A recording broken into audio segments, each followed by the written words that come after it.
Good morning, everyone. I hope everyone is doing well today. Thank you for joining Caribbean Exports Talking Exports webinar series.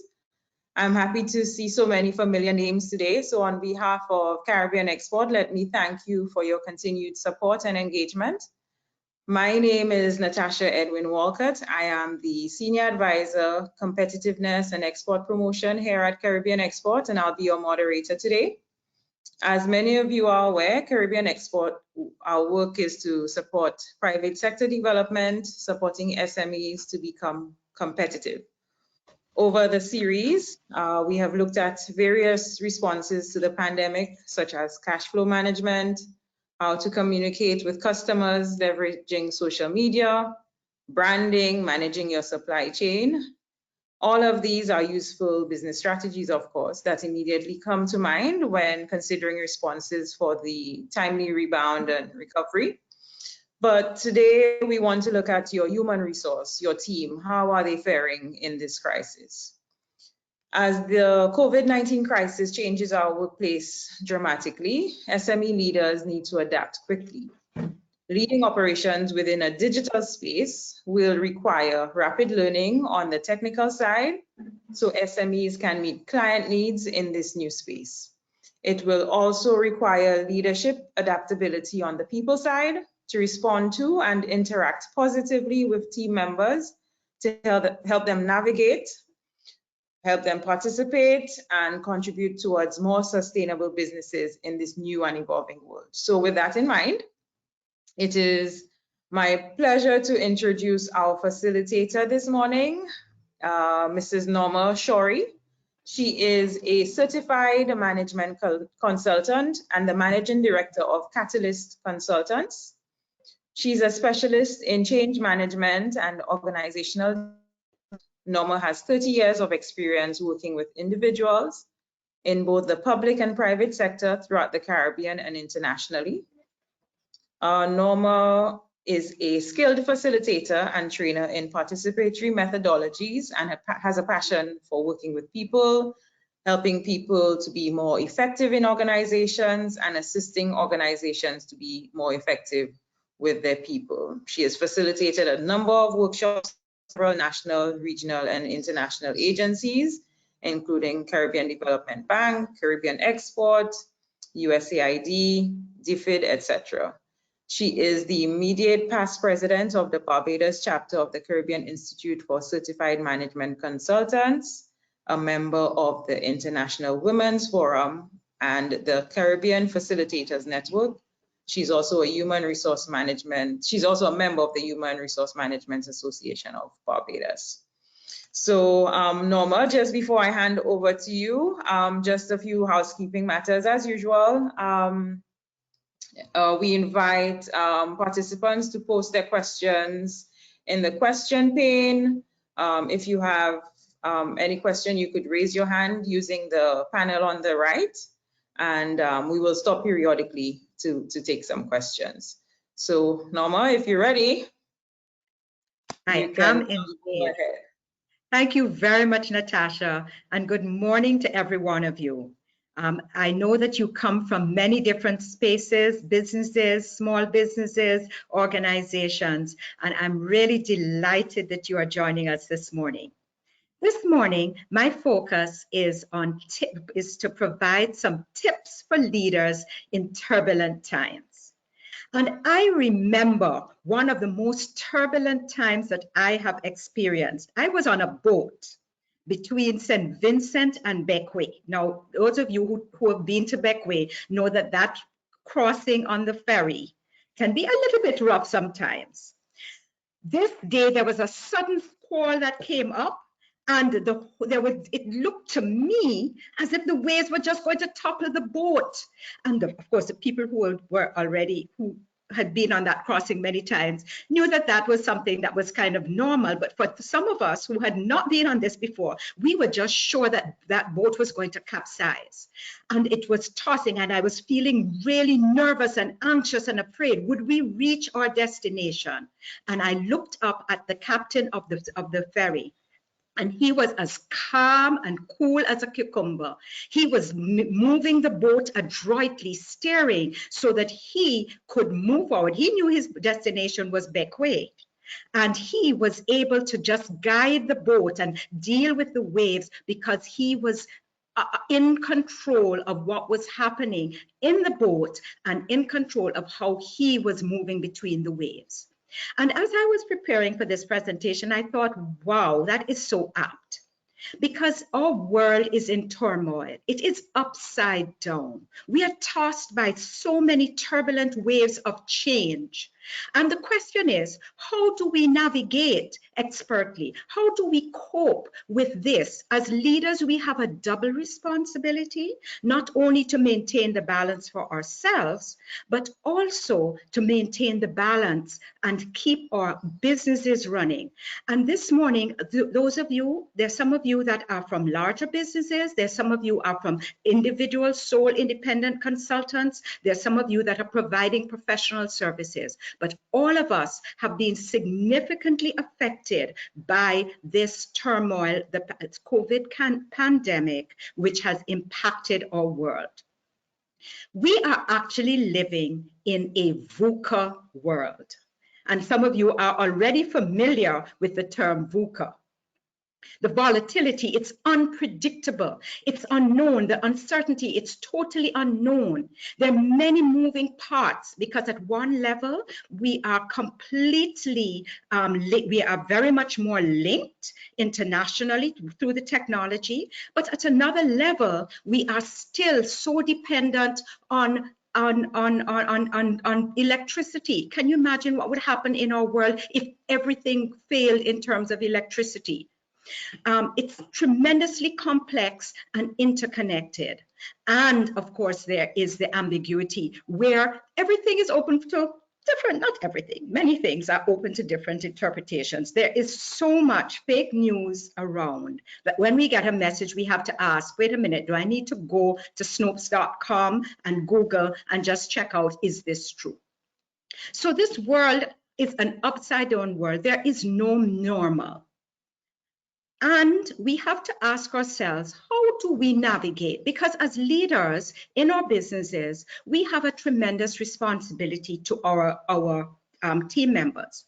We, like that captain, cannot control the waves that are coming. What we can know how to do is to navigate expertly in the waves. And there are different ways of doing that. Do we turn to the side? Do we face it directly? That comes with experience. It is really how we respond and how we remain calm and focused on what is more important during this period. I would like to say that in this webinar, I want to focus on looking at some broad things about leadership in context, and then provide some specific tips that are tips that will apply at many different levels and at many different times, but they're particularly important for us now in this period of turmoil. So there are two elements that I want to focus on. One is, how do we manage with the technology? How do we navigate with all of the technology that is important to us? We are already, one of the major things that we have to deal with is looking at things from the safety protocols. There's so much more, on a technical side. We have to look at many different social protocols, the social distancing, the safety that our team members need to practice in the workplace, as well as when they deal with customers and suppliers. We have seen that the remote working. We have been doing virtual meetings. Some of our team members who kicked and screamed to do webinars and online linkages are suddenly finding, that's the only way that I can work. We are also using in the technical area, are exploring things to enable us to be more innovative and creative. What is it that we can do differently? We cannot continue doing the same things and get different results. And in all of our businesses, we have been looking at different ways of identifying how will we meet our customers' needs while we are facing and dealing with all of the turbulence around us. We are also recognizing that on the technical side, this is an opportunity to put in place human resources management systems, looking at different metrics in terms of our talent management. And there are many different systems around. One of them that I use is the Saville Consulting Wave, which allows us to be able to really assess where people's strengths are and how do we use these more effectively in our workplace. And of course, looking at deadlines, I specifically put navigating deadlines because the deadlines are there, they're set for us by our boards. We have to meet many different realities and systems that are outside of our control. Therefore, we need to figure out how do we navigate those expertly and address our priorities. So as we move forward, there are things that we need to do on the people side, on the technical side to steer our organizations. But there are things that we need to do on the people side to be able to get our people on board with how or what needs to happen next. And the key question is, how are we leading? How are we leading when we ourselves are feeling that sense of uncertainty in the middle of this turbulence? Let me just say to you that one of the challenges of many of our organizations is that you have had to lay off people or put people on part-time. It is not easy. It is emotionally draining as we have to do this. But how do we maintain our relationships and our connections with our teams so that they recognize that things are difficult now, but we are making the best decisions in the moment? And that comes out of one of the key tips that I'm going to be speaking about later. The connections and our relationships are very key. But what is also key as we are facing the future is our mindset. Do we have an optimistic mindset? Do we then lead from a point, just as that captain was on the boat, he remained calm, he remained focused because he knew that he could steer the boat to safety. And having that optimistic, positive mindset makes a tremendous difference to our people as we help them to move through. But we have to take care of ourselves. That balance in terms, we cannot take care of others. You know that it's said in the play. If there's a problem, put on your mask first and then help somebody else. We cannot help others unless we first take care of ourselves. And so that is so important as we move through and deal on the people side of this crisis. However, so I'm going to ask you, as we are looking at the turbulence, and I'm going to ask Natasha to please launch the poll. In this poll, I'm asking you the question, what is it? To what extent have you adjusted your leadership approaches in this turbulent time of change? I'm giving you 30 seconds in which to complete this poll. And you will see that the poll is open. Okay. 30 seconds. And in this time, people will have done many different ways. You might have adjusted in many different ways or simple ways. Okay, so I'd like to close the poll. How many people do we have in that poll, Natasha? How many people did it? 55% voted. 51% voted. Fine, yeah. Great. And here are your... And if she's going to put up the poll results for me. Okay. So it was 37% for some and several adjustments.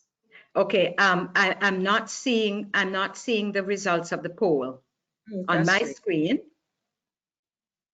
Okay, because it's on your screen. Yeah, so I don't know if people are seeing it.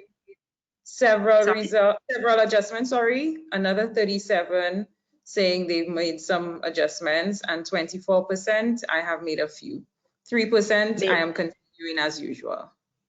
3%. So Yeah. so most people have made some adjustments or some significant or significant adjustments or just a few adjustments. And for those who are continuing as usual, it may be that your business requires you to continue doing what you're doing, and therefore you may not need to make a shift. I would ask you, however, to ask yourself, are there shifts that I should make? And it seems as if you said 37 people have made some adjustments, which means that it's just over a third, because as we take ourselves and we look back, we ask, what is it that we need to do differently during this time, both at the technical level as well as the people level, to be able to move forward? So I'm going to move away from this poll. I don't know if to my next screen. Yeah, go ahead. Okay, so this introduces us in terms of the process of change. Now, most of you will have known this change curve in many different dimensions. On the left-hand side of the curve, there is clear understanding of what has happened. There's a level of panic and resistance and denial that this change has happened. And we have seen it across our countries. That when COVID-19 first hit other places in the world, people just said, oh, yeah, we can manage it. We'll be okay. We're islands. We are separated. So we'll be fine. And then they moved to a situation of, oh my God, it has hit us. And our governments reacted generally very quickly and were able to do some lockdowns, which allowed us to hold the spread of the virus. And our countries have been quite successful. But during that period, what has happened to our businesses? Because all of us were scrambling. What is going to happen? There is a panic and a dread. Will my business be able to reopen? There are many different kinds of business people on this. There's some people who are in the actual productive sector, whether it's agriculture or manufacturing or doing things that are very practical. There's some people that are in retail. And then there's many of us, and in our economy, most of us are in the services sector where we are providing services to our clients, and we are part of that service supply chain. And what does this mean for us as we move forward? Because at one level, we are on the left-hand side, but how do we as leaders move to the right-hand side? And let me say that many leaders have already been testing and experimenting and trying to come up with some new ways of doing things. We need to bring our teams along. Our teams are now understanding, because they now have an awareness. Gosh, maybe the things that my manager was saying all along that I need to do to use the technology more effectively. Maybe it's time I did it. And so that they are possibly a little bit more open to testing and experimentation. But there's still a lot of people who are feeling this panic and dread in their lives before they move on. As leaders, we need to be sensitive. We need to see this strange curve as a two-dimensional representation of something that is far more complex in terms of the human emotions. It does not cover everything. But it does give us a two-dimensional picture, a model to be able to appreciate what our team members are going through and where we would like them to be. One of the things I've just put up 2 arrows, because part of our challenge as leaders is to help people to move through the curve and minimize the level of depth of depression and insecurity and despondency that they feel as we move forward, and to shorten the time between where they are now and how we can move forward in terms of experimenting and checking out new options for our business. So it's a tough role that we have as leaders, but I want to put this also into the context of ourselves as leaders going through this change process. And I out of this webinar that I did, it's not just my ideas. I talked to a number of leaders in different sectors and just got some of their ideas as to what was happening. And one person said to me, you know what? I was able to move pretty quickly onto the right-hand side of the curve because I feel that I can get over things, I can rebound. But listening to people over the time and dealing with the stuff that they're dealing with got me into a sense of negativity, into anxiety, and it took me right back over to the left-hand side of this process.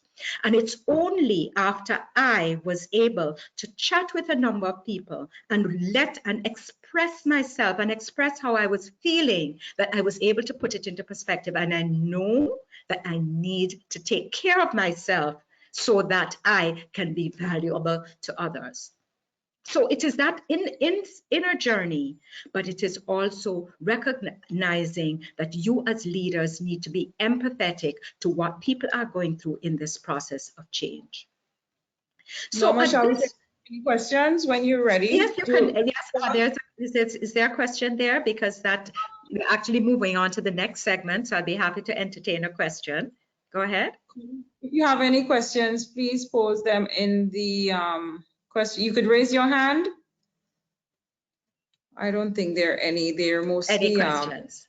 Okay. Yeah, audio specific and so right. On. We can continue. We can continue. And what I really wanted to really highlight is that this issue of change, my passion is helping people to move through the change. So this turbulence is just one of the more extreme periods of change for people and for business.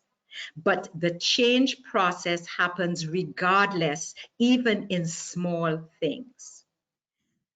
I come back to the role of a leader, because whether you are a leader who is in a small enterprise or a leader in a bigger enterprise, you need to be sensitive, to be agile, to be flexible. That is one of the greatest qualities of leadership. And that's a quote from Brian Tracy. And so what does that flexibility mean? And I would like to give you some leadership, to provide some leadership tips, which come out of a number of my experience, as well as the experience of other people. So some of the leadership tips that I could appreciate that resonated with me with the person in the boat is the first one is being strategic. Stephen Covey talks about beginning with the end in mind. Why is my business here? A lot of people have been doing business for years, doing their enterprise for years. Why is it? Who are really my target audience for my business? Have I really maintained relationship? Have I targeted them? Have I developed myself in the way that I need to reach them or my target audiences? What differentiates me from others? What can we do differently in our business, because this is our end goal? And let me just say that because you have an end goal, because you have an end goal, sometimes you have to take different paths to reach that end goal. But it doesn't matter, because if you keep focused on the end, you will reach there. Being proactive. How do we seize the opportunity? What are the collaborative arrangements? What is the coordination that I need to do? In what ways can I collaborate with another entity to be able to deliver my service? And together we can have a win-win. And of course, a win-win means that we share the spoils, but we also get at least, as they say, 50% of something is better than 0% of everything. So part of it being strategic is having that, just going back to our strategic vision for our companies. And let me just say to you, as an independent consultant, I am among a group of people, and we have a whole network of people who can support businesses in utilizing different tools, in thinking through where they need to be, how they need to be during this period of time. And of course, there are many different tools that you can use, from Six Sigma to the balanced scorecard, the basic SWOT, the results-based planning, which enables us to keep a strategic focus on our business. And I cannot underscore that this is the time that businesses need to go back to where they have been to go back to their groundings to move forward. My second tip is linked to this because it is about being decisive. Now, being decisive doesn't mean that we make rash decisions. Indecision cripples. It's actually more disastrous. It's more counterproductive. And the question that we would have to ask, yes, we have the end in mind. Yes, we're not going to move there perfectly. But what is it that we need to do to be focused? Let me just use a quote which I had, that dissatisfaction is always a certainty. There's going to be a problem. Discouragement is always a choice. So in this period, are we being decisive? Are we taking the opportunities that are there? Are we able to pivot? And let me just say, yes, mistakes will be made, but how do we move forward on these? Make a decision, make the mistake, look at the options, look at the risks, and then move onward. My third tip is a very critical tip in this process. It's saying be authentic. Building that trust comes from both being trustworthy as well as trusting. And trust is the foundation for all of effective human relationships. It underpins those. That trust means that we have to be transparent. That trust means that we need to be honest and open with our team, because we are going to have to make some difficult decisions in this period we also always had to make these difficult decisions, but in this period of turmoil, the decisions are even more challenging and they're even more difficult to make because we really do not know what the future is. But if our team trusts that, yes, there are going to be huge waves, but we may not have navigated this particular storm before, but we will come out on the other side in a positive way. And the positive way may be that this business will not survive in the way that it is. But the honesty, the authenticity is what is going to build our team's confidence in us during this time. And as we move out of this time, because in 5 years' time, I guarantee you, we will be looking back at this period and we would say, oh yes, we got through it. Or we might be looking back and say, well, that wasn't as bad as it is now. Whatever it is for the future, our team members will have a greater level of trust in us. Related to being authentic is the fact that we need to be agile. And let me say, I introduced the concept of a VUCA world already, the negative side of it, the volatility, uncertainty, complexity, and ambiguity. And the question is, in being agile, how do we convert that? I've already spoke about the being strategic in the vision, but there are many positive things that we can do as we seek to be more agile with our business. First of all, being change ready. And as a change management consultant, I cannot underscore sufficiently the visual, the two-dimensional visual that I shared with you about recognizing that the human emotions are complex, but we all go through those to different degrees in as we deal with different changes in our lives. But with change comes resistance.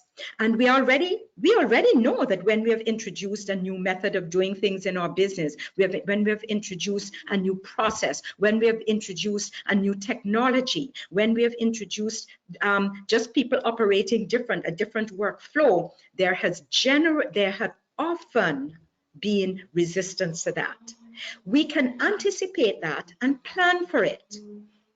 But the most important thing in that is fostering that desire for change, that people, yes, there's an awareness of the need for change, but if people are going to move forward, they have to have that desire for change. And having that conversation with our people, it will help us to build those relationships, address it on the people side, and try and get those people's involvement in helping us to convert our challenges to opportunities. Being agile is not just about your being agile as a leader.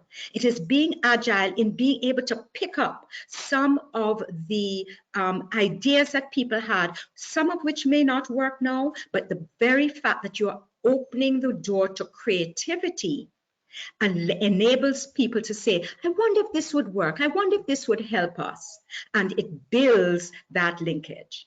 And of course, business continuity planning, none of us are going to go back to not looking at some of the risks in the business. Not that we could have completely anticipated this COVID pandemic, but there are a number of consultants who are able to assist us in planning for the continuity of our business, even during this difficult time. And being agile means that we need to think through how can we work with others. If you have a delivery service, if you have an app, I'm working with a small entrepreneur, if you have an app that can enable the linkages in terms of identifying where a vehicle is, working along with the supplier, and we want customers to get the goods from the supermarket. The supermarket wants the customers to get their goods without having to come into the supermarket. So they've done curbside pickup, they've done pre-ordering, but they are also moving to delivery services. But delivery services with an app that helps to manage the delivery vehicles is going to be more effective. And those are the creative things that allow us to be able to take advantage of the opportunities. My fifth tip is around being caring. Being caring, and some of you would have heard the presentation. Would have tuned into CNN to hear the Barbados Prime Minister Mia Mottley in her interview with Christina Amanpour. And they were talking about the way the Caribbean is coping.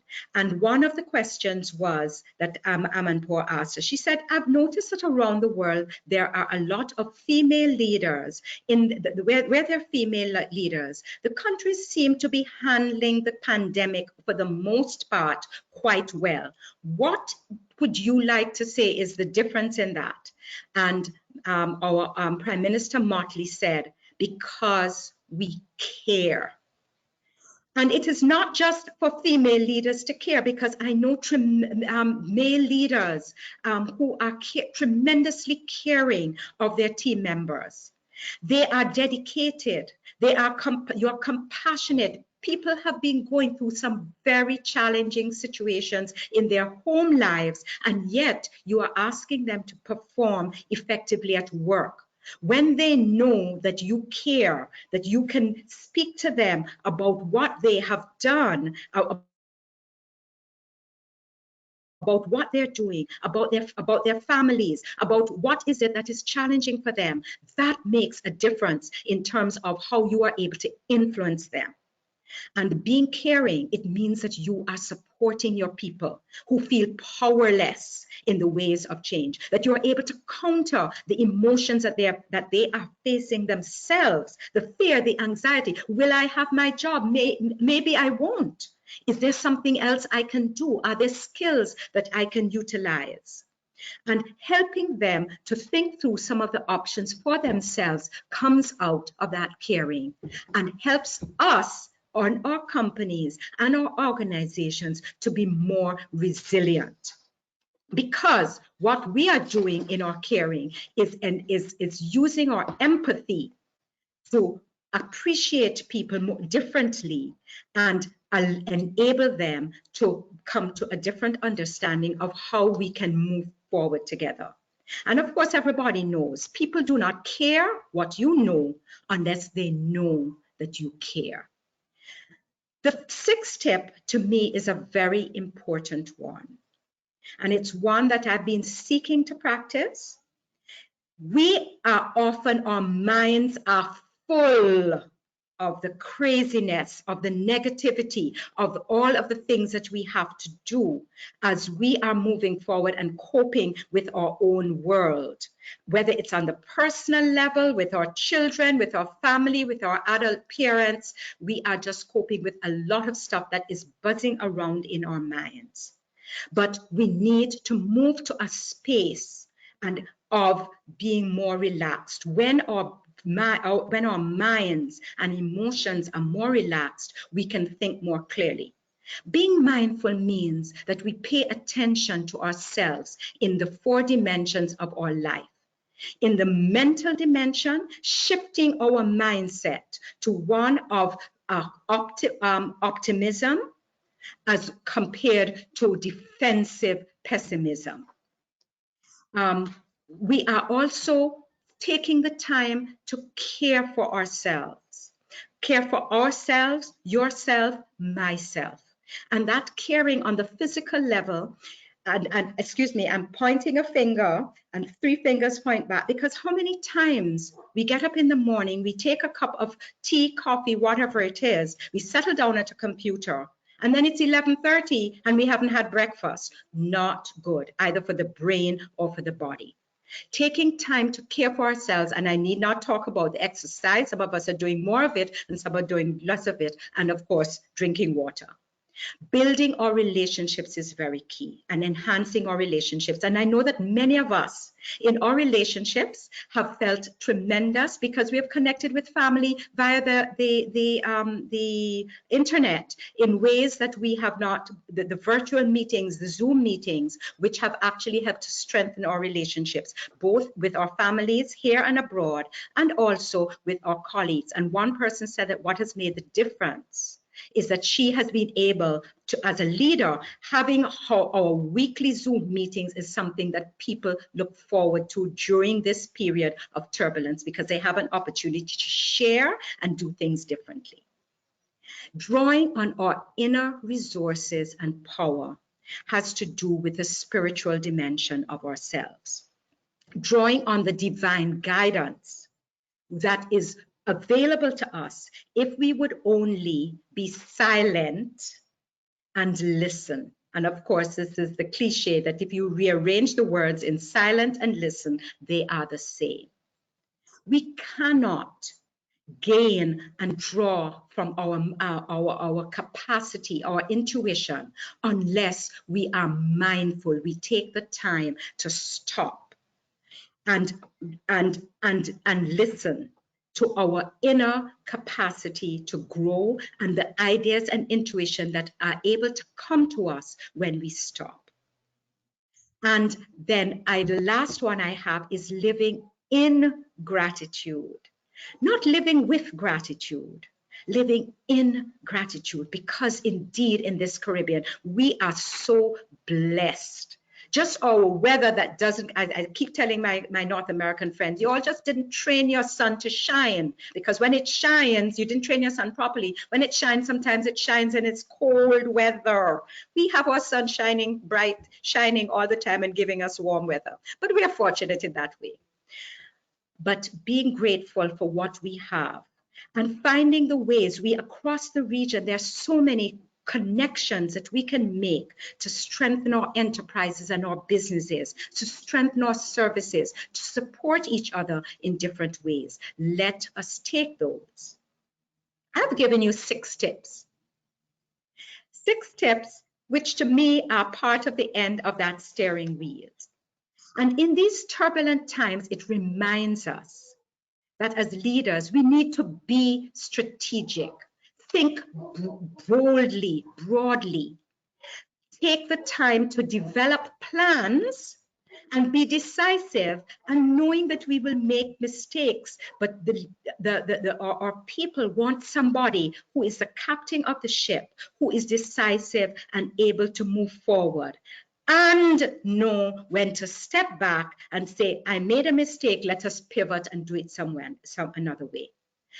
Being authentic, being trustworthy and trusting, and helping our team to develop that confidence in us. Being agile, being able to pivot, thinking strategically about how we can deal with our business in a different way and be able to move and take advantage of opportunities.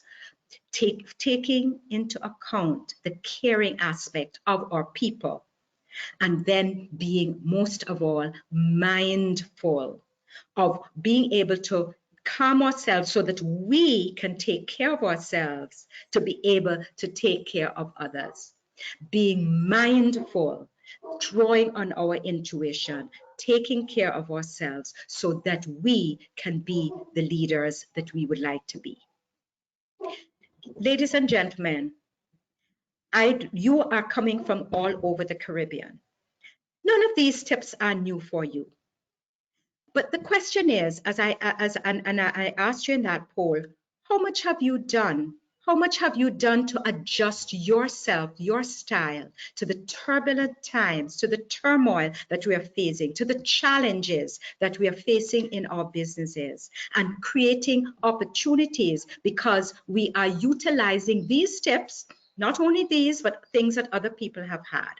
To what extent are we putting into practice the things that we know but don't always utilize to our best advantage for ourselves and our business? And I wish for you the greatest opportunity to move your business forward. I am optimistic and confident that we will survive, we will do well. Yes, some businesses will have to recover, will go under, and they need to recover. But as a region, we are going to come out of this stronger if we have the ability to think with a positive, optimistic mindset and put it into practice in a collaborative way with our people.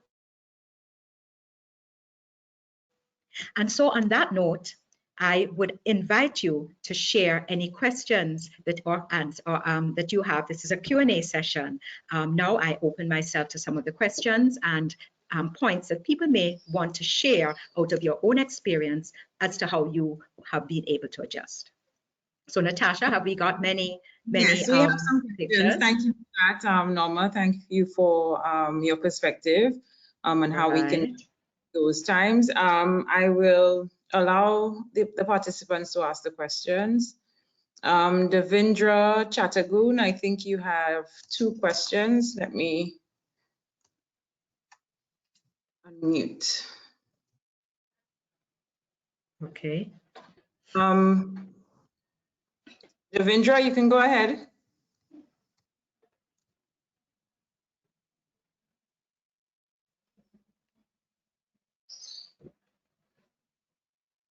Okay, I'm not hearing the person.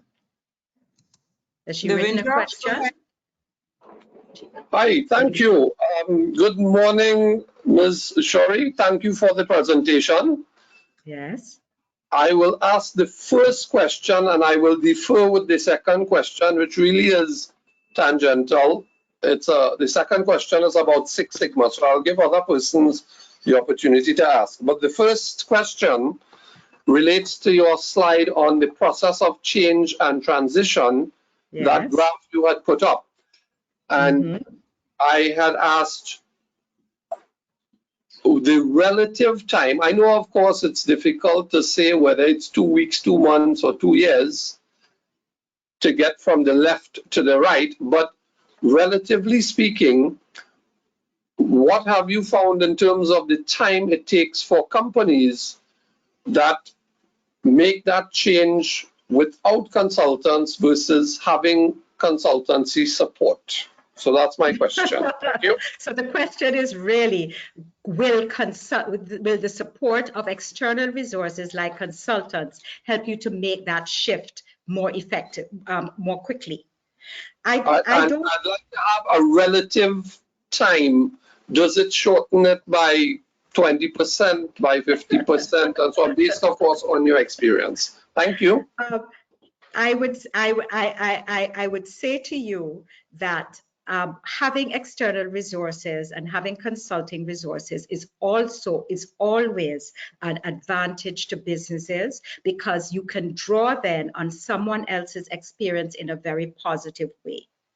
I cannot tell you that there has been a percentage difference in terms of companies that use consultants or not.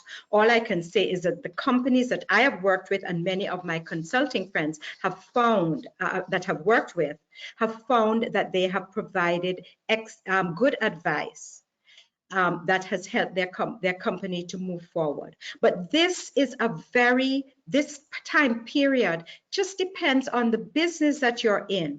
And none of us have the crystal ball to know what is going to happen out of COVID-19 pandemic. We know that even when the virus has been found, it's still going to take a while for everything to open back up, because the social protocols and the social distancing and a lot of the high touch businesses in which many of you are involved are not going to function in exactly the same way.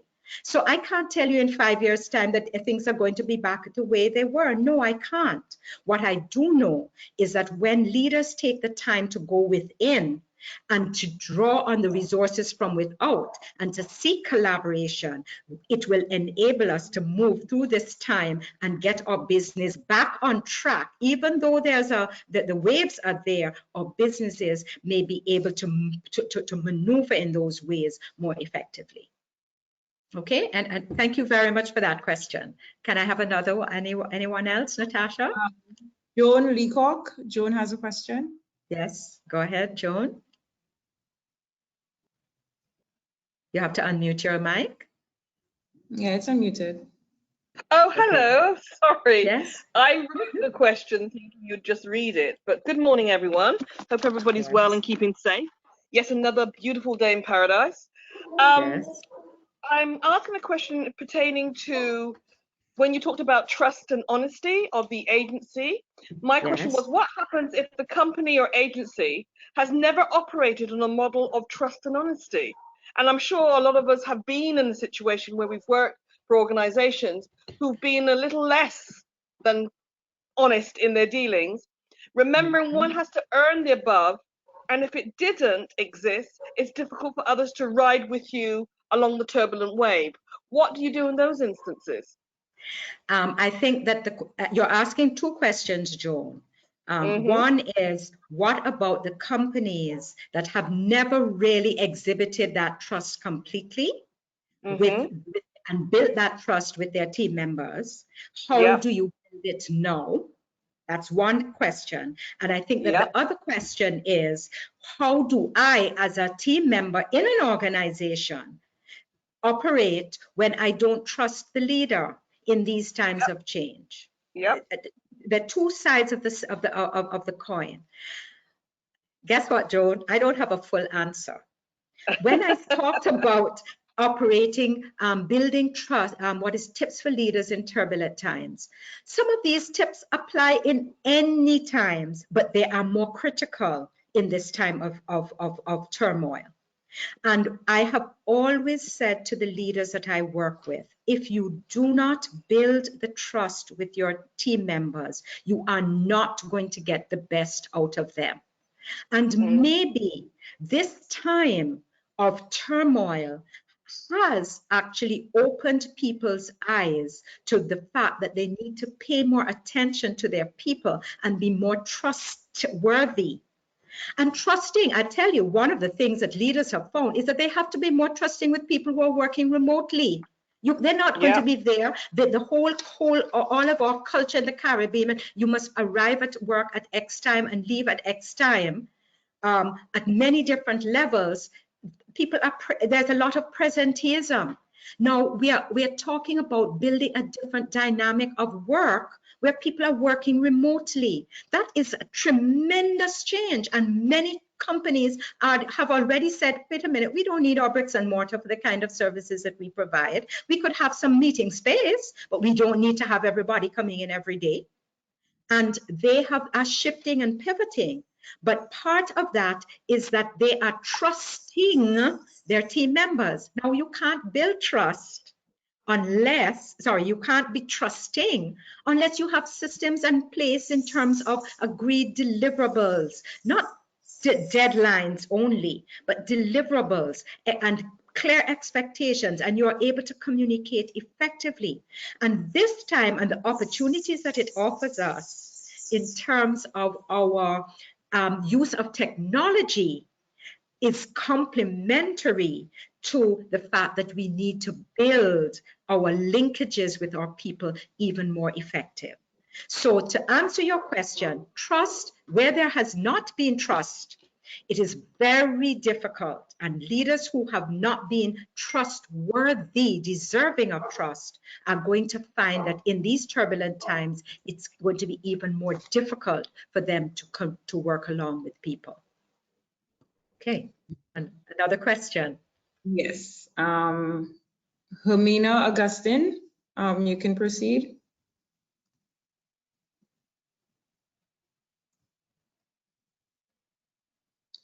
Hermina, if you're there, you can go ahead. Okay. Okay, maybe not. Let me see what her question was. Thanks for this inspiring presentation. Leaders can also be under a lot of pressure and dealing with their own challenges. Should a leader be informed that something is wrong or not being handled well? Sorry, should a leader be informed that what? Something is wrong or not being handled well. Should a leader, so in other words, if you're a person operating within an organization and something is not working well, should you inform your leader? And the answer would be yes. I think that effective leaders want to know the things that are not going well as the things that are going well. And if there are major issues, of course, if it's a minor issue that you think you can fix within your team, there's no need to escalate it to the top. What you might want to do is when it's sorted out, to be able to say, this is the situation we faced and this is how we handled it. But there are sometimes one of the biggest challenges of our organization, and this comes back to the level of trust and openness in the organizations. People are hiding the things that don't go well, and then they explode. So they create even more turbulence and turmoil among within the organization. So the answer would be yes, but it is not what you do, it is when you do it and how you do it. And that then becomes the test for a good leader who is at a lower level to escalate something to be addressed at a different level. That would be my take on that. Great. Adrian Busby. Oops. Your hand is raised, but for some reason I can't unmute you. So if you have a question, if you can post it in the question pane. I'm unable to unmute you for some reason. I don't think we have any more questions. Let me just do a quick scan again. I would like, in addition to questions, because of course there are many different things that we can talk about, and some of these issues have been addressed. Many of you have participated in many webinars over this period. It's been a tremendous learning opportunity for many people because you actually have been forced to find the time to attend various webinars and situations. And as I said, these tips, none of them are absolutely new, absolutely not. The question is, are we putting them into practice? And one of the things that I would ask, since we just have a couple more minutes, is whether or not if people would be willing to share some of the techniques, some of the things that they have been doing to cope more effectively during this crisis. Are there any things that people would like to share? If you have any, if you want to comment based on what Norma just said, just raise your hand and I will give you the floor. While we wait, Norma, we had, I think, a question about the VUCA, positive VUCA. If you can go back to that slide. Yes, that's that slide here. People just want to appreciate the pivot from negative VUCA to positive. With vision, understanding, clarity, and agility. Yes.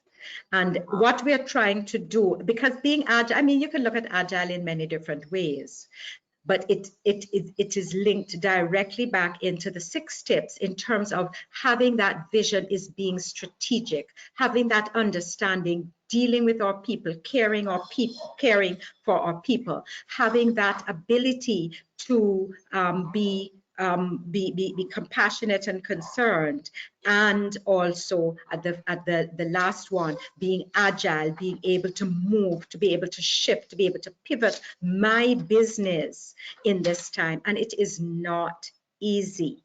And sorry, one of the things that I really wanted to really highlight or to really stress is that many people do not really utilize the capacity of their team members in terms of their ideas, their creativity, their innovation. Everything may not be able to be used immediately, but when you shut down people about something that cannot be used now, then they say, I'm not going to bother another time. It's back to the leadership style of being open and authentic and being able to take in from others, because eventually all of those will support us as we are moving through this difficult time. Great. Great. We still have a few comments, Norma. Yes, I think go ahead. Provoked some thought with your earlier. So Carol Simpson, the floor is yours. Hello, good afternoon. Hi, Norma. I'm calling you from Switzerland, the other side of paradise, I guess. So I'm from the Caribbean. The clientele is Caribbean. I cover 14 countries of the region. And so we've recognized that, of course, going through this challenge, we are at different stages, whereas perhaps now we're recovering in Europe. I have to be mindful that my Caribbean colleagues are going through a different process in terms of this COVID-19. Key to that has been communication, always keeping in touch with our clients, understanding and empathy in what they're going through. Sometimes, for example, in understanding that when some islands may have a few cases of say COVID and there's a shutdown, it's very, very significant because it affects how businesses run and how our organizations run efficiently. And so we're at the stage now in looking at more online programs that we can also offer to our Caribbean clientele, and how best we can offer these services to them so that they can be competitive and effective. Our area of work is intellectual property rights. So we do support the business of Caribbean Export in terms of the protection of the IP rights of your businesses. So I'm very happy to join you and look forward to other such events. Thank you. Great, thank you. Carol. There's a comment I wanted to make that I missed when I was going through. Thank you very much for that. In terms of us getting our businesses back on track and recognize that we are doing things at different levels. And you talked about communication with your customers. And I would like to also refer to just understanding that it's not just our customers that we need to be focused on, it is also our suppliers. We have the external suppliers and the external customers. And what is going to make the difference in our business success is our linkages in our internal supply chain. And our colleague Nsombi Jaja, in her presentation, in her webinar 2 weeks ago, was talking about supply chain management and how we need to be thinking more effective, more concretely, more proactively in terms of making the linkages with our external suppliers and customers, but also really looking at where are the challenges, where are the issues, where are the things that are going well in terms of our internal supply chain, so that when people are handing off things, the balls don't drop, things don't fall into the ground because somebody has not passed on that information effectively. And all of those help us to remain agile and communicative, but it also comes out of the fact that we are authentic and trusting with our team members. And the underlying trust, and I really want to add to what the last speaker said, is the importance of our communication. I cannot underscore that. Communicate, communicate, communicate. And one of my mentors, I'm going to call his name, Ed Bushell. I remember that when I worked along with Ed Bushell, who at that time was working with Bartel in Barbados, and we did some change management activities. He said that when you communicate and communicate and communicate, and the more you communicate, and at the end of the day, people will say that you didn't communicate enough because they would like to hear more. But we do the best we can, even though may not make mistakes, and even though we may not please everyone. Norma, can you stay maybe another 10 minutes? I can, if people are interested and would like to. There are more questions and comments coming up now. Nicole Ramdani? Yeah. Yes. You could go ahead. Oh, all right. Well, I typed it in, but thanks. First off, thank you for a very insightful and intuitive presentation. I think you really were able to shine a light on a very clear path, and provide real clarity, because it's hard to articulate, what is going on and the steps in moving forward. But I think this has been a very clear roadmap to that. So my question is, in organizations where employees are being laid off and furloughed, what can leaders do to boost morale and to get the remaining staff, those that remain, to be motivated and engaged? Because I mean, it's traumatizing, and you feel almost like you're betraying your colleagues in a sense. Absolutely. And it's difficult, it's sad, it's a major loss. So what kind of guidance would you offer there? I have found, let me just say to you that this is not just due to the pandemic. So when I have worked with many organizations in change management, where there have been mergers, acquisitions, where people have downsized, where people have right-sized, you call it, where people are moving in different directions, and therefore that arm of the business is no longer necessary, there is often the need to actually lay off people. And it is very difficult for many leaders in terms of managing this.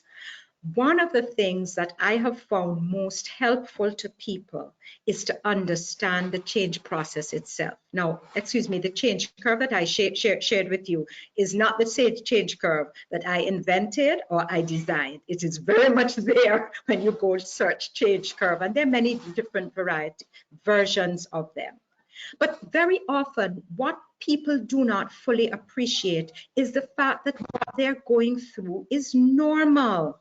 That denial, that anxiety, that uncertainty.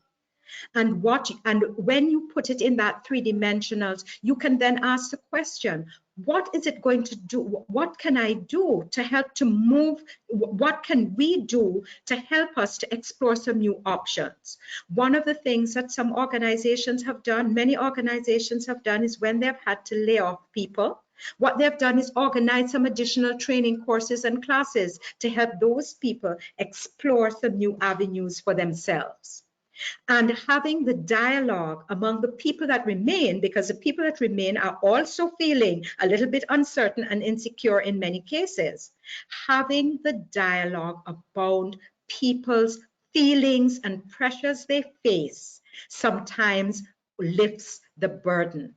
It does not eliminate the situation, but it takes some of the heaviness away, because you recognize that other people are sharing something similar. And that is what I have found when I have been working with leaders in many different organizations across the change process. It's number one, asking them to open themselves and be vulnerable as leaders to share honestly how they are feeling, and share honestly how they are feeling about working with their team members when everything is so uncertain. And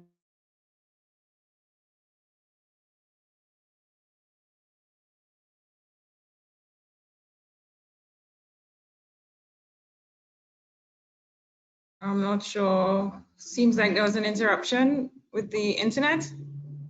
options for ourselves, then we are able to feel more optimistic, to operate differently. I'm not sure if that's answering your question though. Somebody was going to say something, and I missed it. Yeah. Adrian Adrian Buzz. Yes, hi, Adrian, good. go ahead. Hi, good morning, good afternoon. I'm calling from the Netherlands. I'm also from the Caribbean. Oh, nice. I'm also in the field where you are, so I'm happy and very pleased to discuss and to hear your thoughts where change management is concerned. My specialty is more in the nonverbal communication. So in that way, I understand totally where you spoke about mindfulness. And where the nonverbal communication is concerned, a lot of businesses that I've noticed has seen that or not realized that that is one of their focuses, should be, let's say, one of their focuses. One of the things where that is concerned, where the nonverbal communication and communication in general is concerned, is my question is more of what can we do to adjust the negative international image of working and communicating with Caribbean entrepreneurs and leaders? What can we do as a Caribbean people, let's put it that way, and entrepreneurs? What the question I'm hearing is what can we do? Is there anything that we can do to move the narrative from the negative into a more positive, optimistic end game? And correct.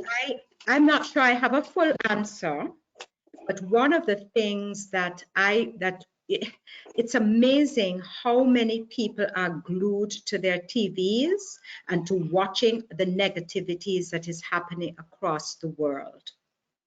And part of that is that we are filling our minds and our spaces with the pessimism. We want to know what is the latest statistic. And I feel that in the Caribbean, where we have so much talent and capacity, that we need to be giving more emphasis to highlighting what are some of the things that people are already doing in terms of maintaining the space. I know that our CBC TV in Barbados has been carrying some short examples of some of the entrepreneurs who have been doing different things to be able to take advantage of the opportunities in these times. And I cannot stress it enough. And I think that many of our support organizations have to utilize the words always. What is an optimistic outcome that we can aim for? It is not going to be perfect, but what is it that we can aim for? What is the vision that we have about what is possible? Rather than the defensive pessimism, oh, we are going to totally, because we are so small, how are we going to recover? Excuse me, when there was a recession in the US in 2008, that recession didn't hit us immediately. It hit us a little while afterwards. And in many ways, we are still recovering from some of that recession that happened. And in the same way, the impact of what is happening is going to hit us over the time. But you know what? We in the Caribbean can bounce back. And one of the things that I would like to see more of is utilizing our own resources. And I mean, this is a cliche, but my goodness, home gardening, getting people to think about how we can develop our natural resources in a more positive way.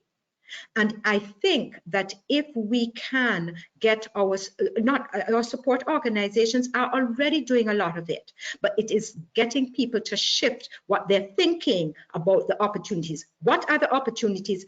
How do I write them down? How do I catalog them so I can see where they are? What are the risks? Let's catalyze the risks. One of our previous presenters, my colleague Don Demerit, was talking about the looking at the risk in a very structured way so that you can grade the risk activity. Is this a high risk, low risk, medium risk? And therefore, if it's a high risk, that's a priority. If it's a low risk, we need to take it into consideration, but let's not focus on that. Let us focus on the areas that we are strong in. And I believe that many of our support organizations, and I would like to applaud Caribbean Export for providing the support to the organizations that provide the support to the entrepreneurs, to the business people, to the small and medium-sized enterprises, that all of this support is critical. And I think keeping this positive message is so important. Thank you, Norma. We will take 2 more questions. We have many complimentary messages on your inspiring words and your great insights. Desi Concepcion, she asked, I assume is a lady, how can you motivate your team to change if they are not offering the best of their potential? How can a true leader coach them on being more positive and adopt his viewpoint as a leader? Okay, you're asking 3 different questions, and that is linked directly to what I do. You cannot change people. You cannot change another person. But what you can do is to influence. And your influence comes from within you, your authenticity, your trustworthiness, and your sticking to your word, and your knowing when you have made a mistake to acknowledge it and not blame it on somebody else. And we will all make mistakes, but that if you, and I should say, it's not a but, and when if your team understands the process of change, understands, there are many of us who are working, our colleague in the Netherlands was working with body language as part of the communication, which is part of the emotional intelligence. Being more aware of how we come across to people, being more sensitive about the fact that it's not just what they are saying now in this situation as they are reacting to me, but it is also being aware that there are other triggers and realities in their lives. And in this module, in this webinar, I wouldn't have had a chance to speak a lot about that, but people are facing with some very significant challenges, and then you expect them to come in and to be relaxed and to be positive, and you have not provided that caring and that openness to listen to them. Being empathetic is not having the solution. It is being willing to listen and ask the questions which would enable that person to explore what they could possibly do differently to be able to cope in that situation. And very often people have some of the answers in themselves, but it needs a coach, a support person, and a good friend, a colleague, a co-worker to ask the question which can help them to explore and identify the response. Okay, maybe one more. Wagner Mendez. You can go ahead and ask your question. Okay. Wagner, are you there? Yes. You can go ahead.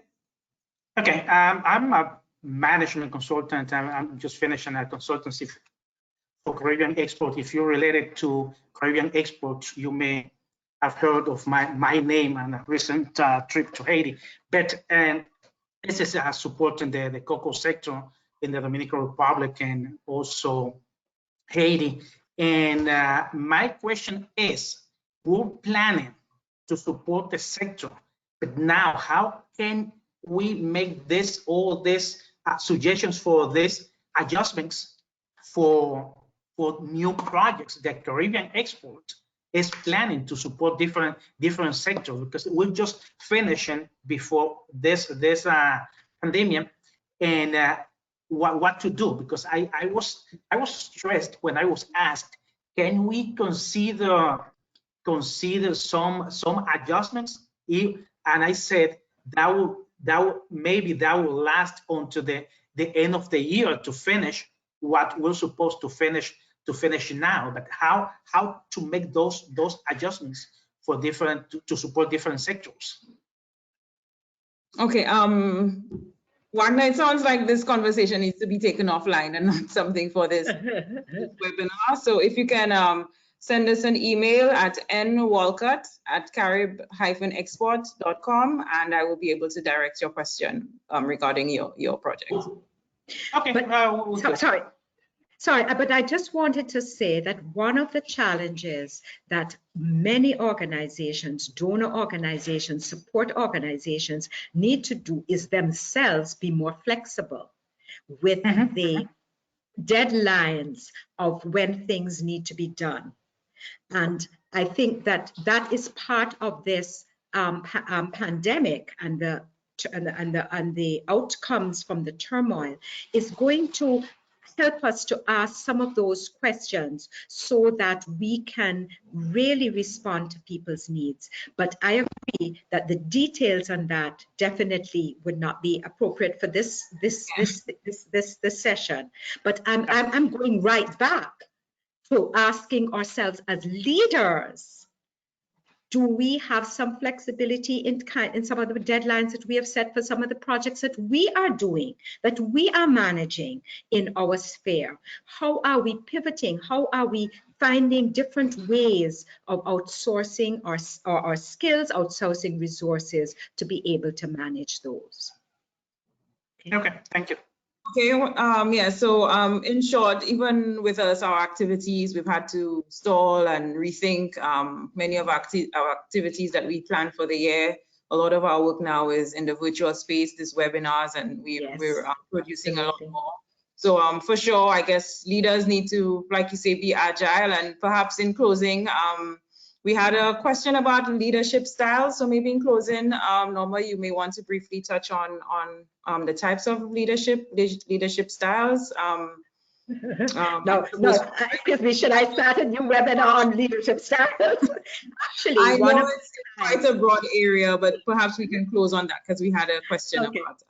I should say to you that I actually this week with one of my clients, the topic of our sessions this week is leading others and really exploring the different leadership styles. And without going into one of the areas of my passion, we're recognizing that the situational leadership model is very key. You can't just say, this is my leadership style. You have to really adjust your leadership style to where your colleague and person is on a particular task. Some colleagues, unfortunately, as leaders, we very often we think we're leaders, we need to know it all, we need to direct people.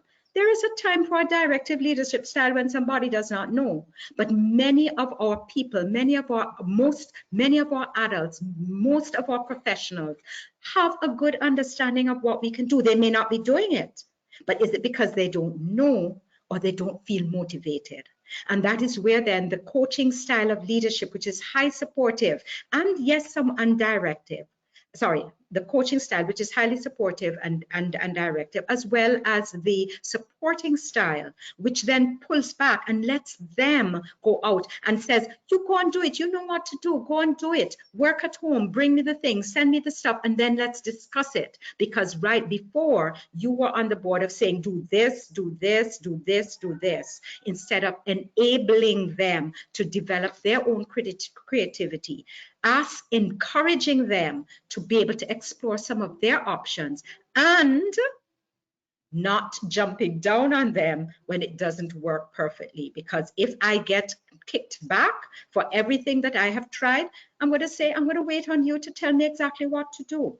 And then, of course, there's some people that want to do something, we need it done. We just say to them, just go, we delegate. So I just find that situational leadership model is powerful regardless. And in this time, we need to be even more aware of what leadership styles we are using with which people in a specific task or situation. And that is where I would lead at. And whoever it is, I'd be happy for you to email me or call me, and I'd be happy to have that further discussion with you in that regard. Thank you, Norma. I think we could have gone on for easily another half hour, but thank you for your time. Thank you for your engagement, everyone. I just want to highlight a few of our sessions that are coming up. On Monday, we have a session for music professionals entitled The Caribbean Music Industry, Promoting and Selling Your Music During and After COVID-19, the Urgent Digital Pivot. And on Tuesday, we will look at business continuity planning.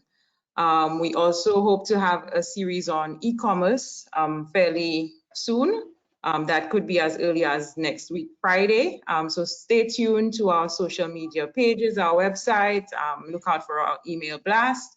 We really appreciate your words.